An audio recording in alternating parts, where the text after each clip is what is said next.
LKP securities के कुणाल शाह साहब हमारे साथ जुड़ रहे हैं। थोड़ी देर में अर्पित बेरीवाल के साथ भी होगी बातचीत, टीना गडोरिया भी होंगे हमारे साथ, और छोटा ऑप्शन बड़ी कमाई की स्ट्रैटेजी लेंगे नितिन मुरारका साहब के साथ। बट कुणाल जी, आपसे करते हैं शुरुआत। Good afternoon sir. थोड़ा पिछले 3-4 दिनों से बाजार में कंसोलिडेशन आते हुए दिख रहा है। आज भी बड़ी गिरावट नहीं है, बट हल्का दबाव बैंक्स में बना हुआ है, और निफ्टी भी अब बेयरली 30-35 अंक ऊपर है। तो जरा पहले अपना इंडेक्स पर व्यू बताएं, स्पेशली निफ्टी पर क्या करना है इस समय। Good afternoon. आई थिंक जिस हिसाब से मार्केट में आज हमने सेलिंग प्रेशर देखा है, मेजरली बैंक्स की तरफ से आया है। एंड स्पेसिफिकली अगर बात करूँ तो एचडीएफसी ट्विंस वही है जो मार्केट को नीचे की तरफ ड्रैग कर रहे हैं। जहाँ तक ओवरऑल मैं डेटा देखता हूँ, अभी भी निफ्टी के लिए 19,300 एक बहुत ही स्ट्रॉन्ग सपोर्ट है। आप ऑप्शंस के भी डेटा देखोगे तो 19,300 पुट राइटर्स अभी भी एक्टिव ही है। ऊपर में डेफिनेटली कॉल राइटिंग 19,500 19,600 पे हुई है। बट करंट लेवल से जिस हिसाब से फॉल आया है निफ्टी में, मेरा risk to reward long side पे ही होगा। सपोर्ट के आसपास निफ्टी ट्रेड कर रहा है। करंट लेवल्स पे शॉर्ट पोजीशंस क्रिएट करने की रूम भी नहीं है। यहाँ से हम एक अच्छा खासा बाउंस भी देख सकते हैं सेकंड हाफ में। जैसे हमने देखा है कि रिलायंस आज एक आउट परफॉर्मर रहा है। I think Reliance he support करेगा मार्केट को यहाँ से भी। सो करंट लेवल से भी मुझे निफ्टी अच्छा लग रहा है। निफ्टी का जो 19,350 का जो कॉल है, वो करंट लेवल्स पे जो एट द मनी का कॉल है, वो करंट लेवल्स पे लॉन्ग इनिशिएट कर सकते हो। 90 रुपीज़ के आसपास चल रहा है। 90-85 ये आपका परफेक्ट जोन होगा उसको ऐड करने के लिए। नीचे के साइड पे आप जो स्टॉप लॉस रखोगे वो है 60 रुपये का। और अपसाइड पे मैं जो टारगेट्स एक्सपेक्ट कर रहा हूँ वो फर्स्ट रहेगा 135 और सेकंड टारगेट रहेगा 146 का। सो निफ्टी करंट लेवल से मुझे काफ़ी अच्छा लग रहा है। जहाँ तक बैंक निफ्टी की बात है, वहाँ पे मेरा व्यू कॉन्ट्रा ही है, बुलिश ही है, बट स्टिल मैं कंफर्मेशन के लिए वेट करूंगा सिंस बैंकिंग में थोड़ा प्रेशर है। अगर बैंक निफ्टी 44,800 जो उसका इमीडिएट सपोर्ट है, अगर ये भी सस्टेन नहीं कर पाता है अगले हाफ एन आवर में, तो शायद हम और सेलिंग प्रेशर डाउन साइड पे देखेंगे। सो बैंक निफ्टी के लिए मेरे लिए वेट एंड वॉच है। निफ्टी आप करंट लेवल से लॉन्ग कर सकते हैं। ओके, तो bank Nifty wait and watch रहेगा, बट निफ्टी पर व्यू है और यहां से वापस रिकवरी आ सकती है। 19,350 की कॉल खरीद कर चलें इन द मनी, और यहां से आपको बाजार में अच्छा एक्शन बनते हुए दिख सकता है। 19,400 आज थोड़ी रेजिस्टेंस रही है, बट सपोर्ट के तौर पर भी निफ्टी आपको स्टेबल ही दिखा है। और कुणाल जी, सबसे बड़ा योगदान तो आज निफ्टी को होल्ड आउट करने में रिलायंस का रहा है। एक बार जरा इस पर भी राय दे दें। 2750 के लेवल आ गए, 4% एक ही दिन में रिलायंस। क्या चल रहा है यहाँ पर sir? See I think definitely अगर आप रिलायंस का लॉन्ग टर्म चार्ट भी देखोगे तो लास्ट एक ईयर में रिलायंस ने कहीं पे भी आउट परफॉर्मेंस दिखाया नहीं था। एक बहुत बड़े कंसोलिडेशन के फेज में था। आज के ट्रेडिंग सेशन में स्पेसिफिकली आप देखोगे तो रिलायंस ने टेक्निकल चार्ट पे फॉलिंग ट्रेंड लाइन का ब्रेकआउट दे दिया है। और जब रिलायंस जैसा स्टॉक ऐसा ब्रेकआउट देता है, आप ओपन इंटरेस्ट डेटा फ्यूचर्स में भी देखोगे, ऑलमोस्ट 10% से ऊपर के ओपन इंटरेस्ट जनरेट हो चुके हैं। सो जब एक लार्ज कैप में 10% प्लस ओपन इंटरेस्ट जनरेट होता है, तो कहीं ना कहीं एक स्ट्रॉन्ग मूव आएगा अपसाइड के ऊपर। और वहीं से मेरा व्यू भी निफ्टी पे इसीलिए बुलिश है कि शायद रिलायंस ही निफ्टी को और भी अपसाइड पे लेके जाएगा। सो रिलायंस तो डेफिनेटली आप करंट लेवल्स पे भी लॉन्ग कर ही सकते हो, और रिस्क रिवॉर्ड काफ़ी फेवरेबल है। और 2600 2620 ये बहुत स्ट्रॉन्ग सपोर्ट जोन बन गया है। मेरे लॉन्ग टर्म पोजिशनल टारगेट है रिलायंस के लिए 3000 के। सो मैं एक्सपेक्ट कर रहा हूँ उसका ऑल टाइम हाई भी सरपास कर देगा। तो 3000 तक के भी लेवल्स आप इजीली देख सकते हो रिलायंस पे।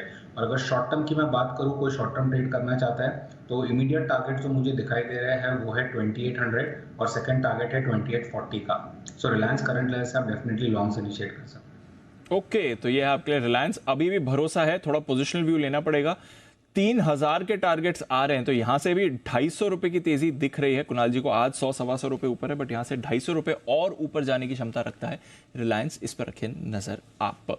थोड़ी देर में कुणाल जी से उनके ट्रेडिंग आइडियाज भी लेते हैं। आइए कुणाल जी से भी उनके ट्रेडिंग आइडियाज ले लिए जाएं। कुणाल जी, बताएं कौन से स्टॉक्स पसंद है आपको आज के लिए?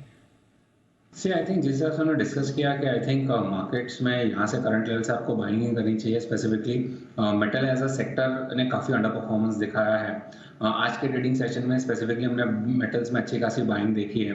तो टेक्निकल चार्ट पे मेटल एज अ सेक्टर में भी ब्रेकआउट आ चुका है, और ये मोमेंटम अगले 2-3 दिन तक और भी कैरी फॉरवर्ड हो सकता है। सो यहाँ पे करंट में मेरा जो स्टॉक बुलिश ट्रेडर पे आया है वो है SAIL, Steel Authority of India. आप सेल का चार्ट स्ट्रक्चर भी देखोगे तो वीकली चार्ट स्ट्रक्चर पे सेल एक राउंडिंग बॉटम का फॉर्मेशन बना रहा है। आज के ट्रेडिंग सेशन में हमने एक अच्छा खासा ब्रेकआउट देखा है स्टॉक में वॉल्यूम के साथ। सो सेल का जो 90 का जो कॉल ऑप्शन है वो आप लॉन्ग पोजीशन इनिशिएट कर सकते हो, जो करंटली 2.4 2.45 के आसपास चल रहा है। आपका स्टॉप लॉस रहेगा डाउन साइड पे 1.5 का, ₹1 का ही स्टॉप लॉस है डाउन साइड पे सिंस लॉट साइज बड़ी है। और अपसाइड पे मैं जो टारगेट्स एक्सपेक्ट कर रहा हूँ वो पहला रहेगा ₹4 का और सेकंड टारगेट रहेगा 4.6 का। सो सेल को आप करंट लेवल से लॉन्ग इनिशिएट कर सकते हो एज एन ऑप्शन। एंड अगर कैश में भी आपको बाय करना है या फ्यूचर में बाय करना है तो आप 89 करंट लेवल चल रहा है, वहां पे भी बाय कर सकते हो। 87 का स्टॉप लॉस रखे, 92 के टारगेट्स में अपसाइड पे देख रहा हूँ। ये मेरा फर्स्ट कॉल रहेगा बाय साइड पे।